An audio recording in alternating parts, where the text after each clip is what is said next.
It's the 7th of February, 2025. Welcome to your new backcountry snowpack summary brought to you by North Shore Rescue. What an amazing week this was. Over the last weekend and into the start of the week, the North Shore received, depending where you were, up to 120 centimeter of snow. And then after that, it just stayed cold. So the snow actually stayed nice all week long. The snow stayed nice and dry. The avalanche activity dramatically reduced after Friday and Saturday morning. And then we haven't really seen a whole lot of avalanche activity on the North Shore. Of course, big storms like that, especially after long dry periods, are often associated with, unfortunately, some incidents and mishap. And during this last weekend, there's a number of avalanche accidents that were reported, some with potentially limb-threatening injuries, and others with burial, like full burial times that definitely pushes you a little bit towards the wrong side of the survival curve there. So we're definitely wishing the best to all the people who were involved in these incidents and their healing, both emotionally and physically. So the skiing has been really, really good, still is.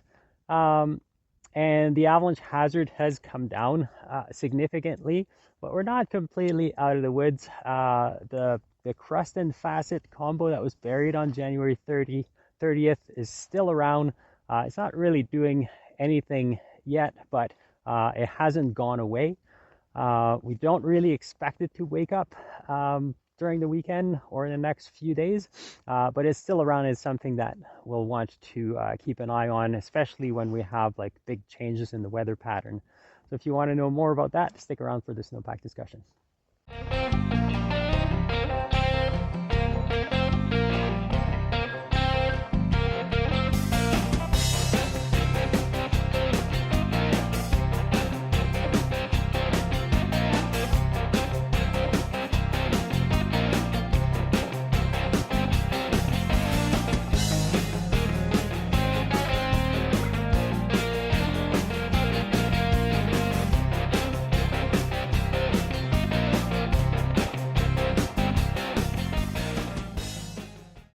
So this week we're just below 1,200 meters on a north aspect. And so last week, when we had our discussion, we had an ongoing avalanche cycle that was on the January 30th crust, which is all the way down here. So all of this is actually snow that fell since, well, mostly during last weekend. So the January 30th crust is down there. And there's still some facets on it. And while after that initial avalanche cycle that happened last Friday, we haven't really seen much activity happening on that crust. It's still there and it's still producing test results. Another thing that we were discussing last week was those moist layer in that storm snow that fell on the Friday and into the Saturday. And whether or not it was going to refreeze and offer some bridging. And we can find those moist layer, and they have refrozen. There's actually two of them down here, and they're about just about 55 centimeters between the January 30th crust and what we eventually called the January 31st crust. So that was the first storm and the first avalanche cycle. And this actually tightened up quite nicely. So while we're still having a pretty weak layer down here with some facets, those crusts here do offer some bridging, which means that it would be reasonably difficult for a skier to actually be able to trigger something all the way down there, which in this profile is just about 120 centimeters deep. So this was Friday, and then on the Saturday or Friday night, we had another here 50 centimeters. In a lot of places it was maybe closer to 30.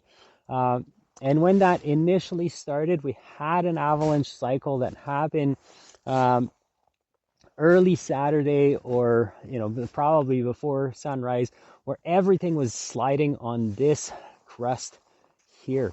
It was very soft slab in a natural cycle, and then this bond kind of gained strength, but the snow above remained really nice and soft, so it doesn't really have much of a slab property. So as soon as this tightened up, we stopped seeing avalanche activity, and for the most part, all we got was like really good skiing. Looking ahead towards the weekend, it doesn't look like it's going to change all that much. We're maybe looking at 1 or 2 centimeters tonight and tomorrow, but then beyond that, just nice and cool weather, which means that definitely the shady aspect, they're still going to be skiing really nicely. We might see a little bit of sun crust forming on the steeper solar aspects. And then what's going to happen is we're going to probably see continuing faceting in the top layer. So right now it's nice and soft. It's probably not going to gain much slab property throughout the week. Another thing that we can expect is, and it has already started, surface horrors growing on the top. Can't really see it too much in this profile site, but walking around, we definitely found some reasonably sizable crystals, and they're only going to grow every time we have a cold, clear night. So not a whole lot is going to change as far as the avalanche hazard or the snowpack for at least through the weekend and into the start of next week. Are we concerned about this layer here? What is that going to do? Well, I don't think it's going to gain much strength, or certainly not very quickly. So it's going to stick around for a little while. It will remain difficult for a skier to trigger it. I think that the next time I'm going to start to really worry about this layer is when it warms up, or if it starts to rain, or if we have like a significant change in the weather. So there's still tons of good skiing to be had, and avalanche hazards that are in the moderate to low range. So make sure that you take advantage of that this weekend. Remember that low doesn't mean no, and also don't forget about this weak interface down there, and we're going to have like significant warming or big changes in the weather. We're going to have to start thinking about that one again. That's all I got for this week. Stay safe this weekend, and we'll see you next week.